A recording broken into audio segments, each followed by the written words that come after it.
Hi, good morning. Nice to have all of you here. Yesterday was a very, very, very wet day in Bombay, at least. And I'm glad, I hope all of you are dry and fine. And I'm glad that you're here with us. This is RN Bhaskar from BKBB, an acronym for Bhaskar Ki Business Baatein. This is a channel that comes to you every week with policy analysis, with conversations, and occasionally with business stories.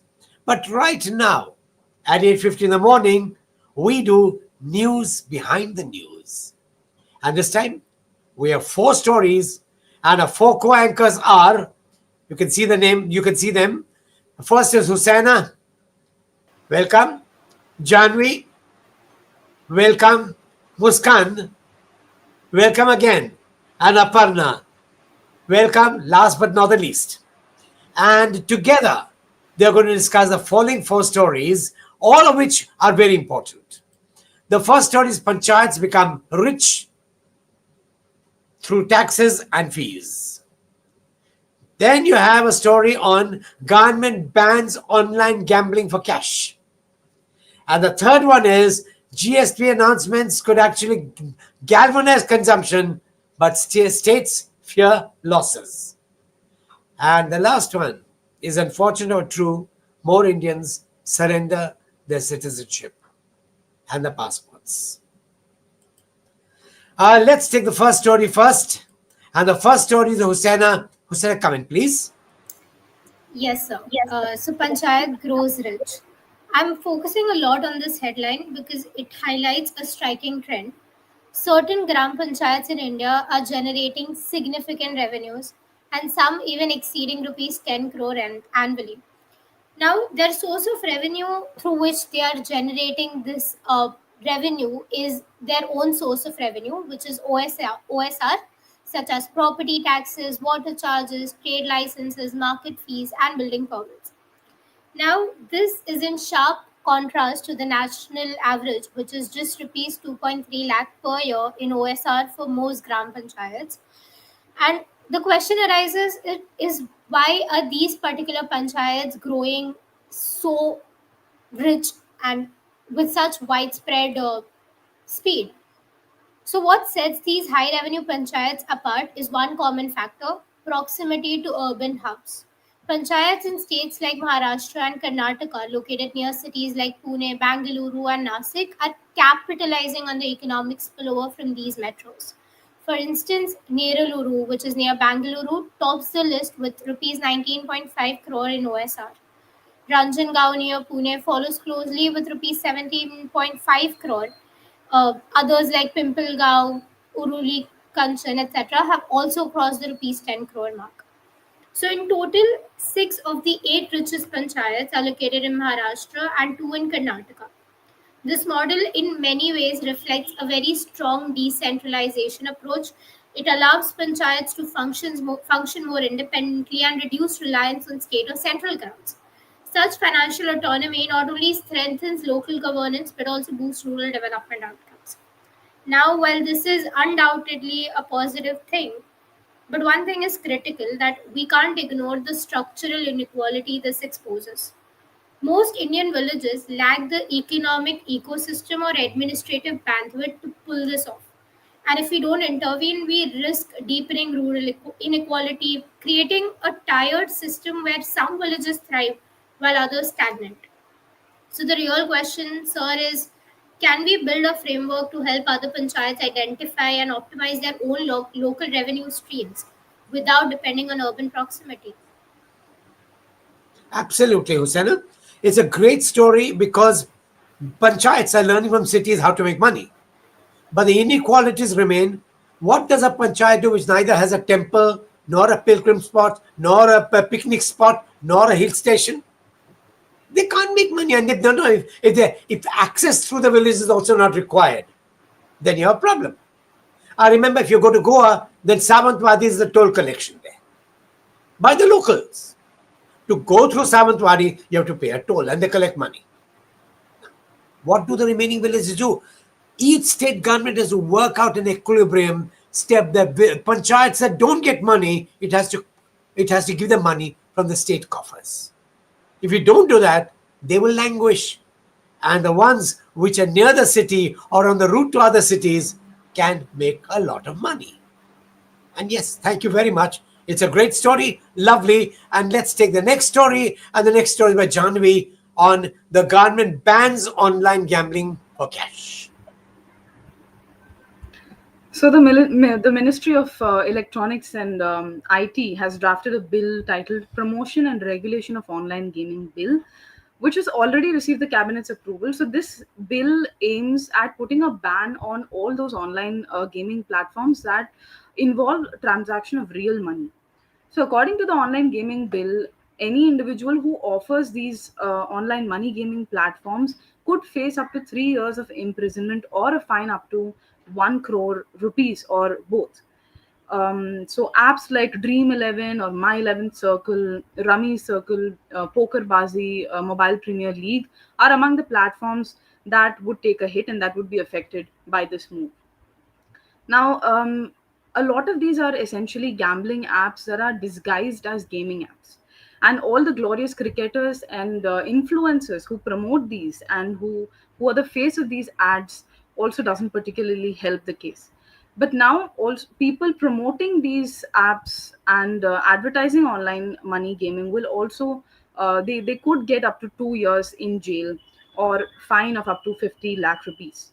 Now, this seems to be a very important bill because of the way that it has impacted youth across the country. Because kids begin playing at a very young age these days, around 11 to 12 years of age, as soon as they have access to mobile phones. And there are many cases where middle class parents have huge sums of money debited from their accounts, leaving them in utter distress. Mental health issues and fraudulent practices are also on the rise, and another major concern that drove them to draft this bill is national security concerns relating to these platforms, including the use of digital platforms and digital wallets and cryptocurrencies for money laundering and illicit fund transfers. And these platforms sometimes also serve as potential messaging and communication grounds for terror organizations as well. But on the other hand, the online gaming industry takes a huge hit because this was going to pan out to be a $9 billion industry by the end of 2029. And last year, all these companies collectively made a revenue of $2.7 billion. Over 2 lakh jobs could be lost as well.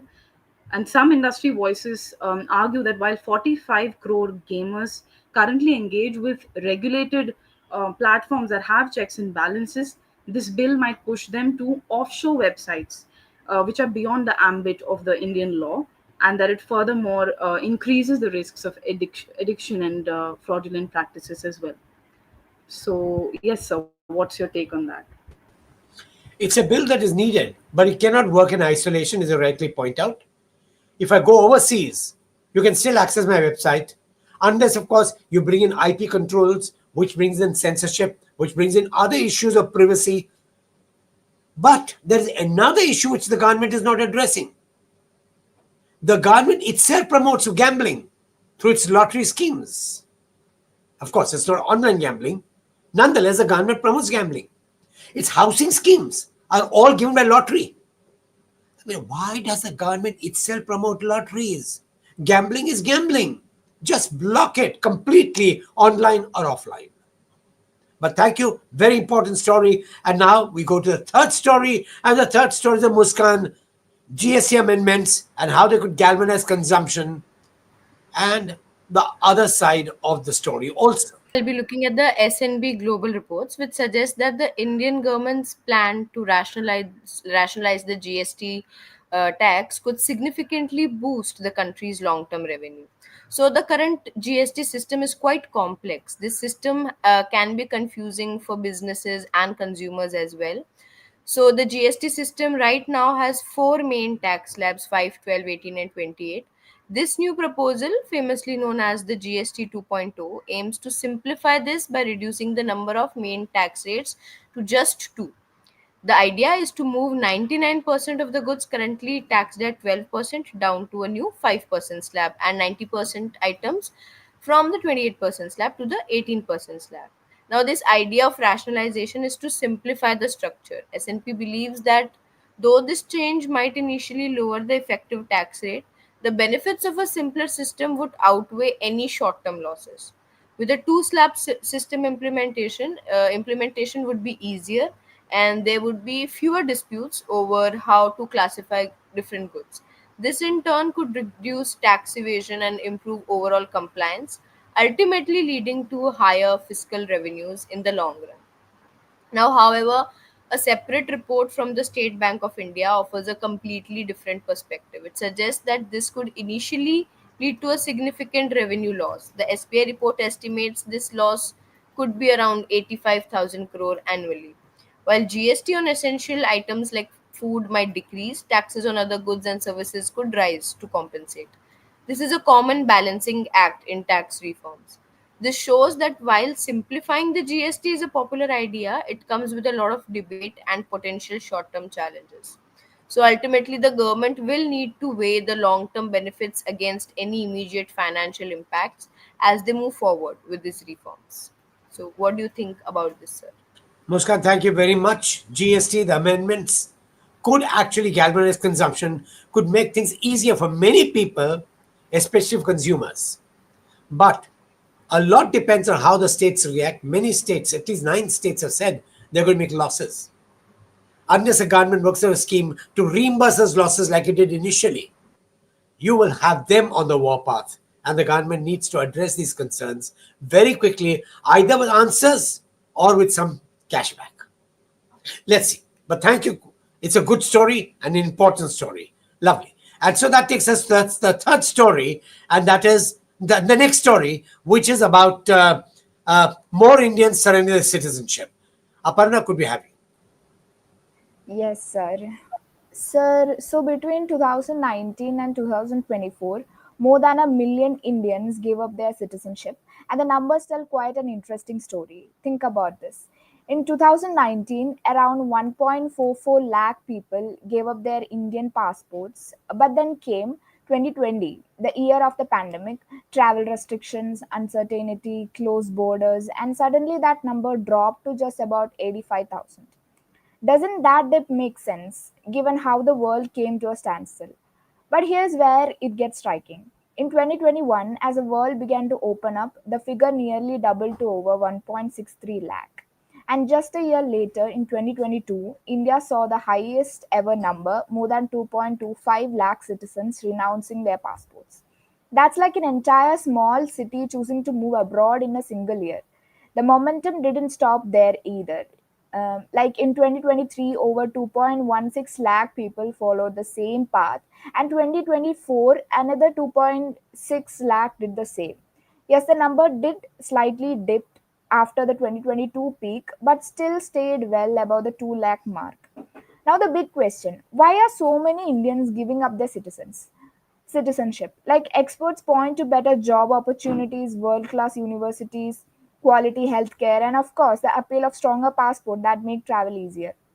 Countries like USA, Canada, Australia, and parts of Europe are especially popular because they actively attract skilled professionals, many of whom are Indians in tech, medicine, and research. But here is something to reflect on.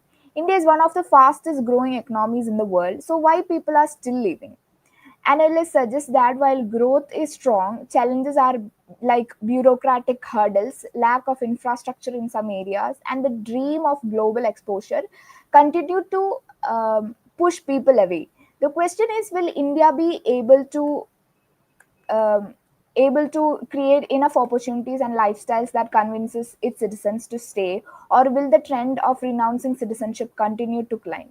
So, sir, what do you think about this? You're right. In fact, Indians surrendering the passports is a sad story. In 2011, the average number was about under 1 lakh. Today, the number is over 2 lakhs.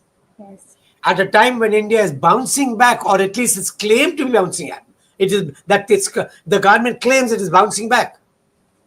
If Indians leave, it means the story is not right or something is wrong. And India needs to work hard to make India a more attractive place, both for Indians and for overseas investors. India has done neither so far. And that is sad. Thank you once again for the story. Aparna, good one. Thank you.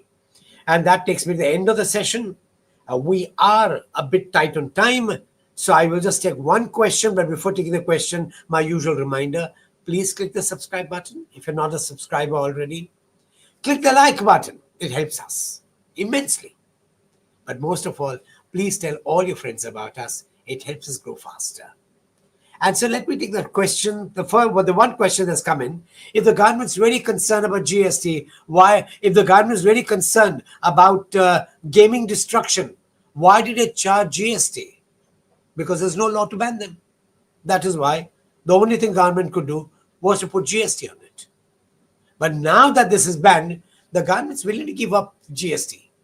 But this must be banned given the rate of addiction of small people and the bankruptcy of families, because children get swept into this easy access gaming with small sums, which multiply into larger sums. Not desirable, and the government will have to work on many fronts to prevent such addiction. And that takes me to the end of today's session. Thank you very much for being with us. It's good to have you with us. We feel happy, and we want to make sure that you also feel happy with our selection of stories and our analysis. Do tune in again tomorrow. And as for today, have a wonderful day. Good luck to you.